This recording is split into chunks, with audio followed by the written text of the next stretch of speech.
Hello friends, അകലെ latest review. Prathapan അംബികയോട് പറയുക, ചേച്ചി എന്തൊക്കെയായി പറയുന്നത്?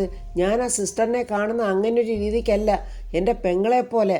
എന്നാ പ്രതാപ, അവൾ അങ്ങനെയല്ല നിന്നെ കാണുന്നത്. സംയുക്തയ്ക്ക് നിന്നിലൊരു പ്രതീക്ഷയുണ്ട്, നിന്നെ വിവാഹം കഴിക്കണമെന്ന് ആഗ്രഹമുണ്ട്. എന്നാലത് എത്രയും പെട്ടെന്ന് പറഞ്ഞവരെ തിരുത്തണമല്ലോ ചേച്ചി. തിരുത്തിയൊന്നും വേണ്ട മോനെ, നീ എത്രയും പെട്ടെന്ന് പവിത്രയും കല്യാണം കഴിച്ചേരെ. പവിത്രയാണെങ്കിൽ ഇപ്പോഴാ JB ജംഗ്ഷനിൽ വന്ന് നിന്നെ കാത്തു നിൽക്കുന്നുണ്ട്. ചേച്ചി എന്തോ പറയുന്നത്? കാത്തു നിൽക്കുന്നെന്നോ? എന്തായാലും നീ അവിടം വരെ ഒന്ന് ചെല്ല്. ആ പെങ്ങളെന്നുള്ള കോൺസെപ്റ്റ് അത് നീ മനസ്സിൽ നിന്ന് അങ്ങ് വിട്ടുകള മോനെ. പത്മ ഇവിടുന്ന് ഓടിക്കാനേ ഇതേ ഒരു മാർഗമേ ഉള്ളൂ. ആ സമയത്ത് പ്രതാപനൊരു കോൾ വരുന്നുണ്ട്. അംബിക ഇങ്ങനെ പ്രതാപനെ തന്നെ നോക്കി നിൽക്കുക. ഇതെല്ലാം നന്ദന പുറത്തുനിന്ന് കേൾക്കുന്നുമുണ്ട്. നന്ദന മനസ്സിൽ പറയാം, ഇപ്പോഴിവിടെ നടന്ന കാര്യം രാജുവിനോട് പറയാം. അപ്പോൾ പ്രയോജനം രണ്ടാ. ഒന്നാമത്തെ കാര്യം, ഞാനിവിടെ ഉള്ളപ്പോൾ സംയുക്ത എന്ന പെണ്ണ് ഇങ്ങോട്ട് വരാൻ പാടില്ല. എന്നോടുള്ള കൺസിഡറേഷൻ പിന്നെ എല്ലാവർക്കും കുറയും. പിന്നെ എനിക്ക് രാജുവിനോട് അടുക്കാനുള്ള ഒരു അവസരവും. നന്ദന നോക്കുമ്പോൾ രാജു ഒറ്റയ്ക്കിരുന്ന് മൊബൈലിൽ എന്തോ നോക്കിക്കൊണ്ടിരിക്കുക. നന്ദനെ അങ്ങോട്ട് ചെന്നിട്ട് രാജു എന്ന് വിളിക്കുക. എൻ്റെ പൊന്നു നന്ദനെ, ഞാൻ എങ്ങനെങ്കിലും ഒന്ന് ജീവിച്ചോട്ടെ, താൻ ഇവിടുന്ന് ഒന്ന് പൊയ്ക്കളയാവോ എന്ന് പറഞ്ഞിട്ട് രാജു പോകാനായിട്ട് ഒരുങ്ങുമ്പോൾ പെട്ടെന്ന് നന്ദന രാജുവിൻ്റെ കൈ കയറി പിടിക്കുക. രാജു, ഞാൻ ഉപദ്രവിക്കാനൊന്നും വന്നതല്ല, ഒരു കാര്യം പറയാൻ വന്ന. രാജു അത് കേട്ടിട്ട് പറയാം, എനിക്കൊരു കാര്യവും നിൻ്റെത് കേൾക്കണ്ട. എന്നെ ശല്യപ്പെടുത്താതെ എൻ്റെ മുന്നിൽ നിന്നൊന്ന് പോയി തന്നാൽ മാത്രം മതി. ഹൃദയ കുറച്ച് ദൂരെ മാറി ഇതൊക്കെ കാണുന്നുണ്ട്.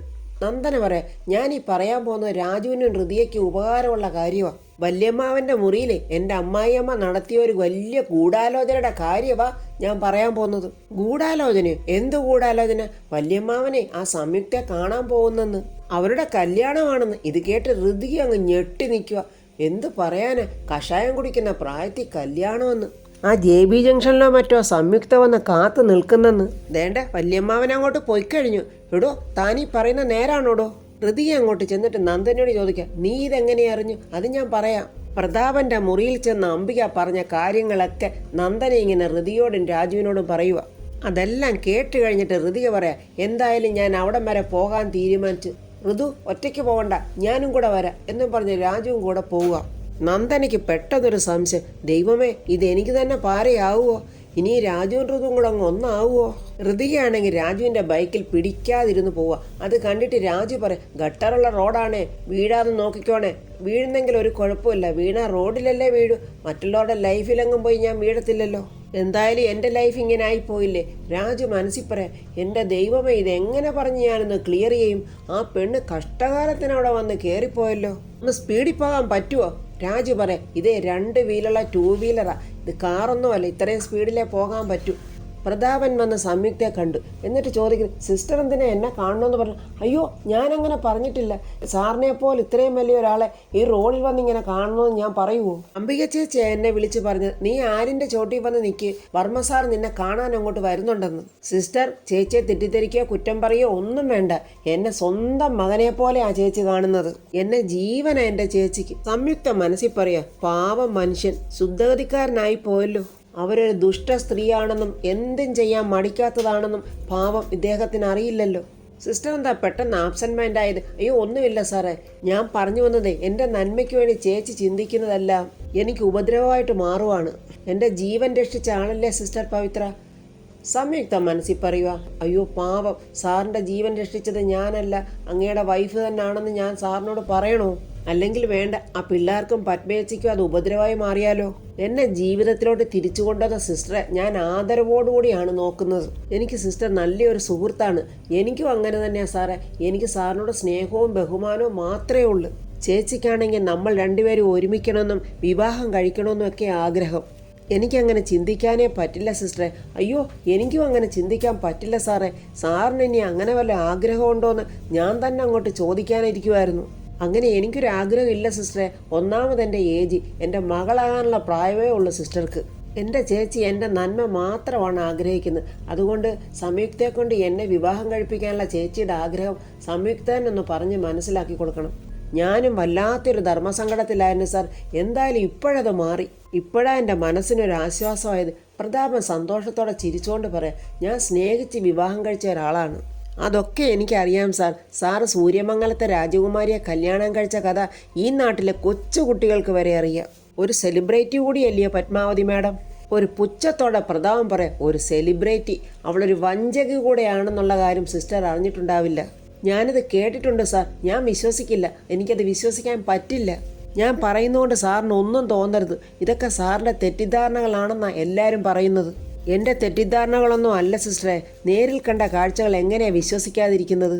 അമ്മയെ തല്ലിയാലും രണ്ട് പക്ഷം ഉണ്ടെന്ന് പറയുന്ന പോലെ അവളെ ന്യായീകരിക്കാനും ആളുകളുണ്ടല്ലോ. അങ്ങനെ എന്തൊക്കെയോ സംയുക്തയും പ്രതാപനും കൂടെ സംസാരിക്കുവാണ്. ആ സമയത്ത് രാജുവും ഋതിയും കൂടെ ബൈക്കിൽ അങ്ങോട്ട് വന്നു. രാജു പറയും, ദോണ്ട ഋതു, അവർ രണ്ടുപേരും നിൽക്കുന്നു. നാണമില്ല ഇവർക്ക്, എൻ്റെ അച്ഛന് തീരെ നാണമില്ലാതായി പോയല്ലോ. അപ്പോൾ സംയുക്ത കാണുന്നുണ്ട് ഋതിയും രാജുവിനെ. നാട്ടെ സാറിൻ്റെ മകളും മരുമകനും അല്ലേ വരുന്നത്? പ്രതാപൻ ഋതിയോട് ചോദിക്കും, നിങ്ങളെന്താ ഇവിടെ? അതെ, പ്രതാപ് വർമ്മ സാർ ഒരു പെണ്ണും കൂടെ പബ്ലിക്കായിട്ട് റോഡിൽ നിന്ന് സംസാരിക്കുന്ന ഒരു വാർത്തയുണ്ടെന്ന് ഓരോരുത്തർ വിളിച്ച് പറഞ്ഞു. വാർത്തയോ? മനുഷ്യർക്ക് പൊതുസ്ഥലത്ത് നിന്ന് സംസാരിച്ചുകൂടാൻ നിയമമുണ്ടോ? മുൻ മന്ത്രി പ്രതാപ് വർമ്മ ഏതോ ഒരു സ്ത്രീ പൊതുസ്ഥലത്ത്. ചാനലുകളിലെല്ലാം ഇപ്പോൾ ഇത് വാർത്തയാകും. ഫ്ലാഷ് ന്യൂസ് എന്ന പേരിൽ ഇപ്പം തുടങ്ങും. ന്യൂസ് കിട്ടാൻ നോക്കിയിരിക്കുക റിപ്പോർട്ടർമാർ. ദേഷ്യത്തോടെ പ്രതാപൻ, നിർത്തടി, എൻ്റെ കാര്യത്തിൽ കയറി ഇടപെടാൻ നിനക്കാരാടി അനുവാദം തന്നത്? നീയും ഞാനും തമ്മിൽ യാതൊരു ബന്ധവുമില്ല. മേലിൽ ഇനി എൻ്റെ കാര്യത്തിൽ കയറി ഇടപെട്ട് പോയേക്കരുത്. മനുഷ്യർക്ക് അവരുടേതായ വ്യക്തി സ്വാതന്ത്ര്യമുണ്ട്, പൗരാവകാശമുണ്ട്. അതുകൊണ്ട് എൻ്റെ കാര്യത്തിൽ കയറി ആരും തലയിടണ്ട. നീ എന്താടാ മിണ്ടാ നിൽക്കുന്നത്? നീയാണ് ഇവളെ വിളിച്ചോണ്ട് ഇങ്ങോട്ട് വന്നത്. വിളിച്ചോണ്ട് പോടാ ഇവളെ, ഇവർക്ക് എന്തോ അസുഖമുണ്ട്, സംശയരോഗം. ഋതിക പറയാം, ഞാനിപ്പോൾ പറഞ്ഞതൊക്കെ എങ്ങനെ ഇരിക്കുന്നു? എല്ലാം സത്യമായില്ലേ? അങ്ങനെയാണെങ്കിൽ തന്നെ നിനക്കെന്താ? നീ എൻ്റെ ആരാ? സങ്കടത്തോടെ ഋതിക ഇങ്ങനെ പ്രതാപനെ നോക്കുക. നിന്നോടാ ചോദിച്ചത്, നീ എൻ്റെ ആരാന്ന്? എനിക്ക് എൻ്റെ ഇഷ്ടമുള്ളതുപോലൊക്കെ ജീവിക്കും. ചോദിക്കാൻ ഇവിടെ ആരാ ഉള്ളത്? എനിക്കൊന്ന് അറിയണമല്ലോ. ഇത്രയും നാൾ ഞാൻ മറ്റുള്ളവർക്ക് വേണ്ടി ജീവിച്ചു, ഇനി എനിക്ക് വേണ്ടി ജീവിക്കണം. ആരുണ്ട് എന്നോട് ചോദിക്കാൻ? അതിനൊക്കെ ധൈര്യമുള്ളവരാരാണെന്ന് എനിക്കൊന്ന് കാണണമല്ലോ. അത്രയും പറഞ്ഞിട്ട് ദേഷ്യത്തോടെ പ്രതാപൻ അങ്ങ് നടന്നു പോവുക. ഋതിക സംയുക്തയോട് ചോദിക്കുക, നീയും അംബികയും ചേർന്ന് എൻ്റെ അച്ഛൻ്റെ ജീവിതം നശിപ്പിക്കാൻ ഇറങ്ങി തിരിച്ചിരിക്കുക അല്ലേ? അയ്യോ അല്ല, നിങ്ങളുടെ ഉദ്ദേശം ഒന്നും നടക്കില്ല. നടക്കാൻ ഈ ഋതിക സമ്മതിക്കില്ല. ഇനി എപ്പോഴെങ്കിലും എൻ്റെ അച്ഛൻ്റെ പുറകെ നിങ്ങൾ വന്നാൽ നിങ്ങളെ കൊന്നിട്ട് ഞാൻ ജയിലിൽ പോവും. അതുകൊണ്ട് നിങ്ങൾ കരുതിയിരുന്നു. അത്രയും പറഞ്ഞിട്ട് ദേഷ്യത്തോടെ ഋതിക രാജുവിൻ്റെ ബൈക്കിൽ കയറി പോവുക. സംയുക്തയാണ് അവിടെ നിന്ന് സങ്കടത്തോടെ ഇങ്ങനെ നിൽക്കുക. അംബിക വല്ലാത്ത മനക്കോട്ട കെട്ടുക. പ്രതാപനാങ്ങളുടെ കല്യാണത്തിന് എന്തായാലും സദ്യ ഉണ്ണാൻ പറ്റിയില്ല. ഇനി എന്തായാലും ഈ കല്യാണത്തിന് എനിക്ക് സദ്യ ഉണ്ടേ പറ്റൂ. അപ്പോഴംബികയുടെ ഫോണിലോട്ട് റിംഗ് ടോൺ കേൾക്കുന്നുണ്ട്. ആ സംഗതി സത്യമായല്ലോ, മണിയും അടിച്ച്. ആഹാ, ഇതെൻ്റെ സൽപുത്രനാണല്ലോ. എന്താ മോനെ? അമ്മേ, ഇവിടെ ഇപ്പോൾ ഒരു അത്ഭുതം ഉണ്ടായി. എന്താടാ, അരയേക്കർ ആകാശം നിലത്ത് വീണോ? താണ്ടമ്മേ, സീരിയസ് ആയിട്ടൊരു കാര്യം പറയുമ്പോഴാണോ തമാശ? എന്താ ഇത്ര വല്ല സീരിയസ്? വല്യമ്മാവനും സംയുക്തയും കൂടെ അവിടെ നിന്ന് സംസാരിച്ചുകൊണ്ട് നിന്നപ്പോഴേ അങ്ങോട്ട് ഋതികയും രാജുവും വന്നു. എന്നിട്ട് എന്തായടാ മോനെ? അംബികയുടെ മോനല്ലേ ദീപക്, അവൻ അവിടെ എവിടെയെങ്കിലും ഒളിച്ച് നിന്നിട്ടുണ്ടാവും. അവിടെ നടന്ന സംഭവം എല്ലാം അവൻ നേരിട്ട് കണ്ടും കാണും. അതൊക്കെ നണ്ട അംബികയോട് വിവരിച്ചു കൊടുക്കുക. അംബികയ്ക്കാണെങ്കിൽ സന്തോഷം കൊണ്ട് നിൽക്കാൻ വയ്യ. എടാ, ആ സംയുക്ത അവള് കൊല്ലുവെന്ന് ഭീഷണിപ്പെടുത്തിയോ? അതേ അമ്മേ. എന്നാൽ അത് കൊള്ളാവല്ലോടാ മോനെ. ഇനി ഇവളെങ്ങാനും സംയുക്തയെ കൊന്നിട്ട് ആ പഴി ഋതിയുടെ പേരിലാക്കാനാണോ പ്ലാൻ എന്നറിയില്ല. എടാ മോനെ, എന്നാൽ നമുക്ക് ഋതിയെ ബുദ്ധിമുട്ടിക്കണ്ട, സംയുക്ത നമുക്ക് തന്നെ അങ്ങ് തട്ടാ. എൻ്റെ പൊന്നമ്മേ, കറക്റ്റ്. ആ ഐഡിയ പറയാനാ ഞാൻ ഇപ്പോഴങ്ങോട്ട് വിളിച്ചത്. സംയുക്തയെ കൊല്ലുമെന്ന് പറഞ്ഞത് വല്യമാവൻ കേട്ടതാ. അപ്പം സംയുക്തയെ കൊന്നിട്ട് ആ കുറ്റം നമുക്ക് ഋതികയുടെ പെടലിക്കോട്ട് അങ്ങോട്ട് വെക്കാം. ഇതിനെല്ലാം സാക്ഷി പ്രതാപനും. അങ്ങനെ അവൻ തന്നെ അവളെ പിടിച്ച് പോലീസിലും കൊടുക്കും. എൻ്റെ മോനെ, നീ വേഗം വാ, നമുക്ക് ഇതിനെക്കുറിച്ചുള്ള ഡിസ്കഷൻ നടത്തണം. എടാ പ്രതാപ മോനെ, നീ കല്യാണത്തിന് തയ്യാറായാൽ സംയുക്തയ്ക്ക് ആയുസുണ്ട്. അല്ലെങ്കിൽ പിന്നെ സംയുക്തയുടെ ആയുസിൻ്റെ കാലാവധി തീർന്നു. പത്മാവതി മുറിയിലിരുന്ന് ഒറ്റയ്ക്ക് എന്തോ ചിന്തിച്ചുകൊണ്ടിരിക്കുക. അംബിക റൂമിൻ്റെ പുറത്തു നിന്ന് ആലോചിക്കുക, ഇവൾ ഒറ്റയ്ക്കാണല്ലോ അകത്ത്, ഒന്ന് വിരട്ടി നോക്കിയാലോ? ആഹാ, നീ ഒറ്റയ്ക്കാണല്ലോ. ഞാൻ ഒറ്റയ്ക്കിരിക്കുന്നത് നിനക്ക് സങ്കടമാണെങ്കിലേ നീ ഇങ്ങോട്ട് വന്ന് എനിക്ക് കൂട്ടിരിക്കടി. എനിക്കതിൻ്റെ ആവശ്യമൊന്നുമില്ല. എന്നാലേ നിനക്ക് ആവശ്യമുണ്ടായിരുന്ന ഒരു കാലം ഉണ്ടായിരുന്നു. അക്കാലത്ത് നീ എൻ്റെ വേലക്കാരിയായിരുന്നു. ഇതൊക്കെ പറഞ്ഞു പഴയ കഥകളല്ലേ? അതേടി അംബികയെ, നിന്നെപ്പോലുള്ള ഒരുത്തി എൻ്റെ കോലോത്ത് ജോലിക്ക് നിന്നിട്ടുണ്ടെന്ന് പറയുന്നത് തന്നെ എനിക്ക് വലിയ നാണക്കേട. ഞാൻ വന്നത് ഇതൊന്നും പറഞ്ഞ് നിന്നോട് തർക്കിക്കാനല്ല. എന്തായാലും അംബികയെ, നീ ഇങ്ങോട്ട് വന്നത് നല്ല ഉദ്ദേശത്തോടാണെന്ന് ആരും പറയില്ല. നീ ഇതിനകത്ത് തന്നെ ഇങ്ങനെ ഇരുന്ന് മുരടിക്കില്ലേ പത്മേ? നന്ദന താണ്ട വീണ്ടും കഥകിൻ്റെ പുറകെ വന്ന് ഒളിച്ചു നിന്ന് കേൾക്കുന്നുണ്ട്. നിന്നെ നിഷ്കരണം ഉപേക്ഷിച്ചെങ്കിലുവേ ഉപേക്ഷിച്ച ഭർത്താവിനെ ഒന്ന് കാണാനും കിട്ടുന്ന സന്ദർഭങ്ങളിൽ അവനോട് രണ്ട് വാക്ക് പറയാനും ആയിരിക്കുമല്ലോ ഇപ്പോഴിങ്ങോട്ട് വന്നിരിക്കുന്നത്. എന്നാലേ എനിക്കങ്ങനെ ഒരാഗ്രഹവും ഇല്ല അംബികയെ. അങ്ങനെ പറയല്ലേ പത്മേ, ഉണ്ടെന്ന് എനിക്കറിയാമല്ലോ. ആഗ്രഹങ്ങളൊക്കെ സഫലീകരിക്കാനുള്ളതല്ലേ. പ്രതാപനിപ്പോൾ പുറത്തു പോയിരിക്കുക. അവൻ തിരികെ വരുമ്പോഴേക്കും നീ അവൻ്റെ മുറിവാതക്കലൊന്ന് ചെല്ല്. എന്നിട്ട് കുറച്ച് കൊച്ചു വർത്തമാനങ്ങളൊക്കെ പറയ്. ഈ വീട്ടിലും മുറ്റത്തുമൊക്കെ കറങ്ങി നടക്കാനും അവന്റെ മുന്നിലോട്ടൊന്ന് ചെല്ലാനും നിനക്ക് ധൈര്യമില്ലായിരിക്കും ഇല്ലേ പത്മേ? എനിക്ക് ആരെയാടി അംബികയെ പേടിക്കേണ്ടത്? എൻ്റെ വീട്ടിൽ എനിക്ക് എവിടെ വേണേലും ഇറങ്ങി നടക്കാനുള്ള സ്വാതന്ത്ര്യം എനിക്കില്ലെന്നാണോ നീ പറയുന്നത്? നിനക്ക് വേറെ പണിയില്ലേടി അംബികെ? പിന്നെ നിയമാനുസൃതമായി ഞാനും പ്രതാപേട്ടോട്ടുള്ള വിവാഹബന്ധമേ ഇതുവരെയും വേർപെടുത്തിയിട്ടില്ല. എടി അംബികെ, നിന്റെ പിടിയിൽ നിന്നും നിന്റെ ചതിയിൽ നിന്നും ഞാനും എൻ്റെ മകളും ചേർന്ന് പ്രതാപേട്ടനെ രക്ഷിച്ചിരിക്കും. അതിനുവേണ്ടി മാത്രമാണ് ഞാനിവിടെ വന്നിരിക്കുന്നത്. നീ ഇനി വെല്ലുവിളി തുടരുകയാണെങ്കിൽ ഞാൻ എൻ്റെ ലക്ഷ്യം നിറവേറ്റിയിട്ടേ ഇവിടുന്ന് പോകൂ. നമുക്ക് കാണാവടി പത്മേ. ഒന്നും കാണാനില്ലടി അംബികെ, ഞാൻ പറഞ്ഞതേ നടക്കൂ. ഒന്നാം തരം കള്ളി നന്ദന പെട്ടെന്നൊരു അഭിനയത്തോടെ ആ ഡോറ് തുറന്നിട്ട് അമ്മേ എന്താടി എന്നിങ്ങനെ ദേഷ്യത്തോടെ അംബിക ചോദിക്കുക. എന്തിനാ അമ്മേ വല്യമ്മായിയെ ഇങ്ങനെ വിഷമിപ്പിക്കുന്നത്? വല്യമ്മാവനും വല്യമ്മാവും ഒരുമിക്കുന്നെങ്കിൽ അങ്ങ് ഒരുമിക്കട്ടമ്മേ. അതിന് അമ്മയ്ക്കെന്താ? ആഹാ, ഇതാര്? മദർ തെരേസയുടെ സിസ്റ്റർ ലെതർ തെരേസയോ? അതോ ഇനി മാതാ നന്ദന സുന്ദരാനന്ദമയ്യോ? അവളുടെ ഒരു വല്യമ്മാവനും വല്യമ്മായി. ദാണ്ടേ ഒരു കാര്യം ഞാൻ പറഞ്ഞേക്കാം. മരുമകളാകുന്നതൊക്കെ ശരി, കനിവും കാരുണ്യമൊക്കെ പറഞ്ഞ് അംബികാവർമ്മയുടെ മുന്നിലോട്ടെങ്ങാണം നീ വന്നാലേ നിന്നെ ഞാനങ്ങ് മറന്നുകളയും. എൻ്റെ മകനെ കൊണ്ട് നിന്നെ കല്യാണം കഴിപ്പിച്ചതേ ഇവിടെ അടങ്ങി ഒതുങ്ങി ഇവിടെ മൂലയ്ക്ക് എവിടെങ്കിലും കഴിയാനാ, അല്ലാതെ അമ്മായിയമ്മയെ ഉപദേശിക്കാനല്ല. മനസ്സിലായോടി? എന്ന് പറഞ്ഞിട്ട് അംബിക ദേഷ്യത്തോടെ അങ്ങോട്ട് ഇറങ്ങിപ്പോവുക. പെട്ടെന്ന് നന്ദനെ ഒരു അഭിനയത്തോടെ അയ്യോ, അവരിത്ര വളരെ മോശക്കാരിയാണെന്ന് എനിക്ക് അറിയില്ലായിരുന്നു വല്യമ്മായി. അയ്യോ എൻ്റെ പൊന്നു മോളെ, അവർ നിന്റെ ഭർത്താവിൻ്റെ അമ്മയാണ്. വെറുതെ പിണങ്ങാനൊന്നും നിൽക്കേണ്ട, എങ്ങനെയെങ്കിലും പൊരുത്തപ്പെട്ട് പോകാൻ നോക്കണം. അവർ ഞങ്ങളുടെ ശത്രുവായതുകൊണ്ട് മോള് ഞങ്ങളോട് മിണ്ടാനോ ഇടപഴകാനോ വരരുത്. അതവർക്ക് ഇഷ്ടപ്പെടുമെന്ന് തോന്നുന്നില്ല. അതിന് അവരുടെ ഇഷ്ടത്തിനനുസരിച്ച് എനിക്ക് ജീവിക്കാൻ പറ്റുമോ? കല്യാണത്തിന് മുമ്പ് ഇവരുടെ ചക്കരവർത്തമാനമൊക്കെ കേട്ടപ്പോൾ ഞാനങ്ങ് മയങ്ങിപ്പോയി. എൻ്റെ കുഞ്ഞെ, നീ അങ്ങനെയൊന്നും പറയുകയോ ചിന്തിക്കുകയോ ചെയ്യരുത്. അംബികയോട് സ്നേഹത്തോട് പോകാനേ മോള് ശ്രമിക്കാവൂ. ഒരിക്കലും അവരുടെ വെറുപ്പ് സമ്പാദിക്കരുത്. അവർ വലിയ ഡേഞ്ചറാ. എനിക്കങ്ങനെ പേടിയൊന്നും ഇല്ല വല്യമ്മായി. അവരെന്നെ കൂടുതൽ ഭരിക്കാൻ വന്നാലേ അവരെ എന്താ ചെയ്യേണ്ടതെന്നൊക്കെ എനിക്കറിയാം. ഇതിങ്ങനെ തുടക്കത്തിലേ ആയാൽ വലിയ പ്രശ്നമാവുമല്ലോ മോളെ. മോള് സൂക്ഷിക്കണേ. ഞാൻ സൂക്ഷിച്ചോളാം, വല്യമ്മാവി സൂക്ഷിക്കണേ. എനിക്ക് കഴിയാവുന്ന സഹായങ്ങളൊക്കെ ഞാൻ വല്യമ്മായ്ക്കും ഹൃദയക്കും ചെയ്തു തരും. തക്കതായ ഒരു മറുപടി തണ്ട പത്മ കൊടുക്കുന്നുണ്ട്. അതിന് ഞങ്ങളുടെ അഭയാർത്ഥികളൊന്നും അല്ലല്ലോ മോളെ, ഇത് ഞങ്ങളുടെ വീടാ. ഹൃതിക അങ്ങോട്ട് കയറി വരുമ്പോൾ ദാണ്ട്രാ പത്മയുടെ അടുത്ത് നന്ദന നിൽക്കുന്നത്. ദേഷ്യത്തോടെ ഇങ്ങോട്ട് വന്ന് ഇവൾ എൻ്റെ അമ്മയുടെ മുറിക്കകത്തോ? ഞാനില്ലാത്ത നേരം നോക്കി എൻ്റെ അമ്മയെ നീ സോപ്പിടാൻ വന്നതാ അല്ലേ? ഇറങ്ങി പോടി ഈ മുറിക്കകത്തൊന്നും. നിന്നോട് ഇറങ്ങാനാ പറഞ്ഞ്. കാര്യങ്ങളൊന്നും അറിയില്ലല്ലോ പത്മയ്ക്ക്. മോളെ, അമ്മയൊന്നും മിണ്ടാതിരുന്നേ. അമ്മയ്ക്ക് ഇവൾ ആരാണെന്നറിയാവോ? പെട്ടെന്ന് നന്ദനെ ഹൃതികയെന്ന് വിളിക്കും. ഹൃതിക ഉടനെ നീ മിണ്ടിപ്പോകരുതടി, ഇറങ്ങടി ഇതിനകത്തൊന്ന് വെളിയിലോട്ട്. ഇറങ്ങി പോകാനല്ലടി നിന്നോട് പറഞ്ഞു എന്നും പറഞ്ഞവിടെ കൈക്ക് പിടിച്ച് വലിക്കുക. പെട്ടെന്ന് പത്മ എന്താ മോളെ കാണിക്കുന്നത്? അംബികയും മകനും ശത്രുക്കളാണെന്നും പറഞ്ഞു. ഈ പാവം കൊച്ച് എന്ത് പഠിച്ച്? ഇവള് പാവോ? അമ്മയ്ക്ക് ഇവളെ ശരിക്കും അറിയാൻ വൈകിട്ടാ ഞാനൊന്നും പറയുന്നില്ല. അപ്പോഴേക്ക് രാജു അങ്ങോട്ട് വരുന്നുണ്ട്.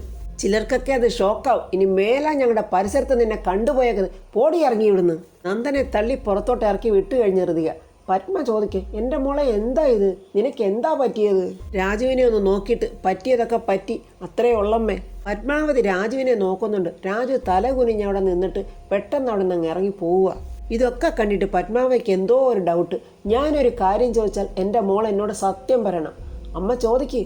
ഞാൻ ഇന്നലെ മുതൽ ശ്രദ്ധിക്കുന്നുണ്ട്. നീയും രാജുവും തമ്മിൽ എന്താ പ്രശ്നം? പിണക്കമാണ്? ഇല്ലമ്മേ, ഒരു പിണക്കവും ഇല്ല. ഹൃതികയുടെ മുഖത്തെ ആ കള്ള ലക്ഷണം നല്ലതുപോലെ പത്മ വാച്ച് ചെയ്യുന്നുണ്ട്. അമ്മ ഞാനെന്നാ പോട്ടെ എന്ന് പറഞ്ഞ് പെട്ടെന്ന് ഹൃതിക അവിടെ നിന്ന് അങ്ങ് പോവുക. ഋതുമോളും രാജുവും തമ്മിൽ കാര്യമായി എന്തോ പിണക്കമുണ്ടല്ലോ. പക്ഷെ എന്താ എന്നോട് പറയാത്തത്? നന്ദനയ്ക്കിതൊന്നും ഒരു പ്രശ്നമേ ഇല്ല. അവൾ മനസ്സിൽ പറയും, ഇങ്ങനെയൊക്കെയാണ് പ്രതികാരം ഇരട്ടിക്കുന്നത്. ഇതുവരെ എനിക്ക് പ്രതികാരം രാജുവിനോടെ ഉണ്ടായിരുന്നുള്ളൂ. ആ ഹൃതിയോട് അത്രയ്ക്കൊന്നും ഇല്ലായിരുന്നു. പക്ഷെ ഇപ്പോൾ എനിക്ക് അവളോടുമായി. ഇനി എന്ത് വേണമെന്ന് നന്ദനെ കാണിച്ചു തരാം. അപ്പോൾ അതുവഴി രാജു വരുന്നുണ്ട്. അവളെ ദേഷ്യത്തോടെ നോക്കിയിട്ട് ഇങ്ങനെ നടന്നു പോവുക. രാജു അവിടെ നിന്ന് എന്താടി നീ കാണിച്ചതൊക്കെ നിനക്ക് മതിയായില്ലേ? അതിന് ഞാൻ എന്ത് തെറ്റ് ചെയ്തു രാജു? ഇങ്ങനെയൊക്കെ വരുമെന്ന് ഞാൻ കരുതിയോ? എന്നാൽ ഇങ്ങനെയൊക്കെ വന്നല്ലോ. ഇതിനൊക്കെ ഉത്തരവാദി നീയാ, നീ മാത്രം. അയ്യോ, പ്രശ്നങ്ങളൊക്കെ മാറും രാജു. ഒന്നും മാറാനില്ല. ഏറെക്കുറെ എല്ലാം അവസാനിക്കുക. രാജു, ഹൃദയക്ക് എന്തെങ്കിലും തെറ്റിദ്ധാരണ വന്നിട്ടുണ്ടെങ്കിൽ അത് ഞാൻ അവളോട് സംസാരിച്ച് മാറ്റാം. അയ്യോ, അങ്ങനെ ഒന്നും വേണ്ടായേ. അത്തരം ഉപകാരങ്ങളൊക്കെ ചെയ്ത് നീ എന്നെ സ്നേഹിച്ചങ്ങ് കൊന്നുകളയല്ലേ. ഞാൻ ഒരു തെറ്റും ചെയ്തിട്ടില്ലാത്തതുകൊണ്ട് എനിക്ക് യാതൊരു പേടിയും ഇല്ല. ഇന്നല്ലെങ്കിൽ നാളെ എൻ്റെ പെണ്ണിൻ്റെ തെറ്റിദ്ധാരണ മാറ്റിയെടുക്കാൻ എനിക്ക് നന്നായിട്ടറിയാം. ഇതിങ്ങനെയൊക്കെ ആകുമെന്ന് ഞാൻ കരുതിയില്ല രാജു. പണ്ട് ഞാൻ രാജുവിനെ എൻ്റെ മനസ്സിൽ വെച്ച് പൂജിച്ചു പോയി. രാജുവിനെ ഞാൻ ഒത്തിരി സ്നേഹിച്ചും പോയി. രാജുവിന് എന്നെ ഇഷ്ടമില്ലെന്നറിഞ്ഞപ്പോൾ ഞാൻ അതിന് പിന്മാറുകയും ചെയ്ത്. എന്നിട്ടും ആ പ്രശ്നം നമ്മളെ വിടാതെ പിന്തുടരുക. എന്നെ വിടാതെ പിന്തുടരുന്ന നീ ഇനിയെങ്കിലും എന്നെ ശല്യപ്പെടുത്താതെ നിന്റെ കാര്യം നോക്കി പോയിക്കൂടെ? അങ്ങനെ എന്തൊക്കെയോ ദേഷിച്ച് രാജു ഇങ്ങനെ നന്ദനയോട് പറയാ. നന്ദനയും എന്തൊക്കെയോ സ്നേഹത്തോടെ രാജുവിനോട് പറയാ. പക്ഷെ ഈ സമയത്ത് ദീപക് അങ്ങോട്ട് വരുന്നുണ്ട്. അവർ സംസാരിക്കുന്നതൊക്കെ ദീപക് കേട്ടുകൊണ്ട് നിൽക്കുവാണോ എന്നറിയില്ല. എന്തായാലും ദീപക്കിൻ്റെ മുഖത്തൊരു ഭാവവ്യത്യാസം കാണുന്നുണ്ട്. അപ്പോൾ ഫ്രണ്ട്സ്, ഈ നന്ദന ആരാണെന്നും നന്ദന എന്തിനു വേണ്ടി വന്നതാണെന്നും രാജുവിനും നന്ദനയ്ക്കും തമ്മിലുള്ള ബന്ധം എന്തായിരുന്നു എന്നൊക്കെ ഇനി ദീപക് തന്നെ കണ്ടുപിടിച്ച് അവൻ്റെ അമ്മയോട് പറയും. ഇനി നന്ദനയുടെ കള്ളക്കളികളൊക്കെ അംബികയും ദീപക് കൂടെ കണ്ടുപിടിച്ച് നന്ദനയെ അവർ തന്നെ ചവിട്ടി പുറത്താക്കുവോ, അതോ ഇനി അതിനു മുമ്പ് തന്നെ നന്ദനെ അമ്മയും മോനെയും ചവിട്ടി പുറത്താക്കുമോ എന്നൊന്നും അറിയില്ല. ഏതായാലും നിരപരാധിയായ സംയുക്തയുടെ മരണകാര്യത്തിൽ ഒരു തീരുമാനമായി. ഒന്നുകിൽ പ്രതാപൻ സംയുക്തയെ കെട്ടണം, അല്ലെങ്കിൽ സംയുക്തയുടെ മരണം ഉറപ്പ്. ഇതാണ് അംബികയുടെയും മകൻ്റെയും തീരുമാനം. ഇനി ഈ മരണത്തിൻ്റെ പിന്നിൽ പാവം പിടിച്ച ഋതിക കുടുങ്ങുമോ, ഇതിനെല്ലാം സാക്ഷിയായിട്ട് മകൾക്കെതിരായിട്ട് പ്രതാപൻ നിൽക്കുമോ എന്നൊക്കെയുള്ള നമുക്കിനി അടുത്ത റിവ്യൂവിൽ കാണാം. എൻ്റെ ഈ റിവ്യൂ ഇഷ്ടപ്പെട്ടാൽ ലൈക്കും കമൻസും, സബ്സ്ക്രൈബ് ചെയ്യാത്തവർ സബ്സ്ക്രൈബ് ചെയ്യണേ.